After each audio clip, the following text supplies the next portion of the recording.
అండి, ఉత్సవాయి మండలం కన్నెబీడు విలేజ్ మాది. మేము అనిస్టా కంపెనీ వారి భీష్మ అనే వెరైటీని మిర్చి సీడ్ వేయటం జరిగింది, తేజ వెరైటీ.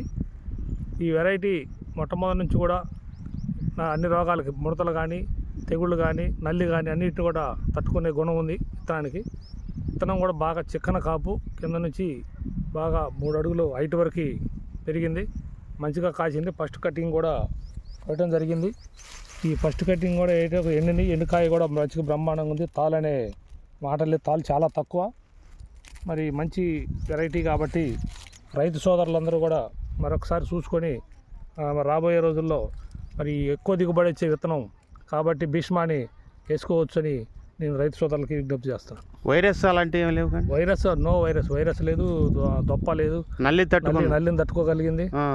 మొండి వెరైటీ, ఒక రకం మొండి వెరైటీ, చాలా మొండి వెరైటీ. కాపు చాలా చిక్కన కాపు. 30 క్వింటాలు అసలు కళ్ళు మూసుకునే ఉంది, 30 పైన ప్లస్ కోసం చూస్తున్నాం. అసలు వ్యవసాయం అనుభవం లేని వాళ్ళు కూడా పెట్టుకోవచ్చు వెరైటీ. ఎప్పుడు కాసిందో కూడా తెలవకుండా కాసింది అనమాట. మళ్ళీ ఇప్పుడు రెండోసారి కటింగ్ ఎప్పుడు వస్తుందండి? ఇంకా మొదలు పెట్టమే, ఒక వారం ఇది కావటం మళ్ళీ ఇమ్మంటే మొదలు పెట్ట రెడీగానే ఉంది. మళ్ళీ బండి ఉంది, మళ్ళీ ఎకరానికి 10-12 క్వింటాలు లెక్క కాసి ఉంది, పండి ఉంది. ఇప్పుడు పచ్చికాయ మళ్ళీ ఉంది, 3 కటింగ్లు 4 కటింగ్లు వస్తాయి. ఈయన అప్పారావు గారు అని ఉభయ రాష్ట్రాల్లో అందరికీ సుపరిచయం అండి. ఎమ్మెల్యే క్యాండిడేట్గా కూడా కన్స్ట్రక్షన్ చేయడం జరిగింది అప్పుడు జగ్గయ్యపేట కాన్స్టిట్యూషన్ నుంచి. ఈయన మంచి అనుభవం ఉన్న పెద్ద రైతు. ఈయన ద్వారా ఉభయ రాష్ట్రాల్లో కూడా రైతులు ఈయన చేసిన అనుభవము, చెప్పిన దాన్ని బట్టి, కంపెనీ మీద ఉన్న నమ్మకం బట్టి కాయ అంతా కూడా ఆయిందేను. ఆరుదల డ్రై అవుతుంది. ఒక పక్కన కళ్ళల్లో ఆరబోసేసి వచ్చే కాయ వచ్చినట్టు ఎండబెట్టి ఒక పక్కన ఏరిస్తామన్నారు. ఈయన మంచి మిర్చి మీద మంచి అవగాహన ఉంది. లాస్ట్ ఇయర్ ఈయన ఎక్కడో తెలుసుకుని వెళ్ళటం జరిగింది. ఎక్కడ తెచ్చారండి ఇతను? ఎక్కడ చూశారు? ఖమ్మం జిల్లాలో ఒక చోట చూసామండి, రైతు దగ్గర చూసి అది కావాలని పట్టుబట్టి దాన్ని తీసుకోవడం జరిగింది. శ్రీనివాస సీడ్స్ విజయవాడ దగ్గర తీసుకున్నారు. కేజీ తీసుకోవటం 2 కేజీలు తెచ్చాం. మా బ్రదర్ నాయ గారు కొంచెం రైతులు 2-3 రైతులు కూడా ఇచ్చాం. వాళ్ళు కూడా ఇలా హ్యాపీగా ఉన్నారు, బాగుంది అన్నారు. నెక్స్ట్ ఇయర్ రైతులు ప్రతి ఒక్కళ్ళు కూడా దీనిపైనే దృష్టి ఉంది. ఇప్పుడు ఈ సంవత్సరం హై ఈల్డ్ వచ్చిన విత్తనం ఏంటంటే భీష్మ. బాగుంది, చాలా బాగుంది. వేరే రకాలన్నీ వైరస్కి, నల్లికి తట్టుకోలేక మెలసుకుపోయినాయండి. ఈ మన భీష్మ మాత్రం లేతోటలాగా ఉంది. ఇప్పుడు పూత ఫ్లవరింగ్ స్టేజ్లో ఉంది. మళ్ళీ ఇప్పుడు సెకండ్ కటింగ్ కూడా బాగానే తెగే అవకాశం ఉంది.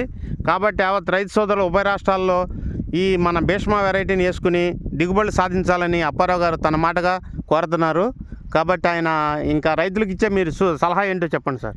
రైతులకు ముఖ్యమైన సలహా బట్టి ఇప్పుడు నల్లిని మాత్రం ఇక నల్లి పోదు, నల్లి రాను ఉధృతం అవుద్దు. కాబట్టి మిర్చి వేయాలనుకున్న రైతు, మిర్చి ఏమని నేను చెప్పట్లేదు, ఎందుకంటే గిట్టుబాటు కావట్లేదు. మిర్చి వేయాలనుకున్న రైతు ఖచ్చితంగా విత్తనాన్ని ఎంచుకోండి. ఇప్పుడు ఉన్న మా పాత విత్తనాలు అంటే ఏ కంపెనీ అయినా పాత విత్తనాలు ఈరోజు నల్లిని తట్టుకోవట్లా.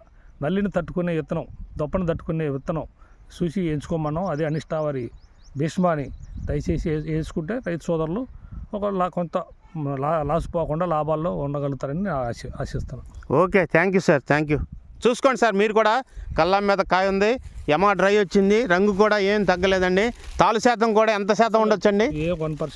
1% కూడా తాలు శాతం లేదంటున్నాడు ఆయన. వచ్చినది ఏదో పచ్చికాయ మాత్రమే తాలు అవుతుంది అంటున్నాడు. తాలుకాయ కూడా అదుకోనండి, చూడండి. 180 క్వింటాల్లో కనీసం 2 క్వింటాల లోపే వచ్చేటట్టు ఉంది. అది 2 క్వింటాల కన్నా ఎక్కువ అదండి, చూడండి. కాబట్టి ఇలాంటి హైబ్రిడ్ వేసుకుంటే కనుక మీకు ఎట్టి పరిస్థితుల్లో కూడా దిగుబడులు తగ్గవని కంపెనీ యాజమాన్యం ఇలాంటి హైబ్రిడ్ ఇచ్చినందుకు వారికి మరొకసారి ధన్యవాదాలు తెలుపుకుంటూ విరమిస్తున్నాం. Thank you sir. ఓకే అండి.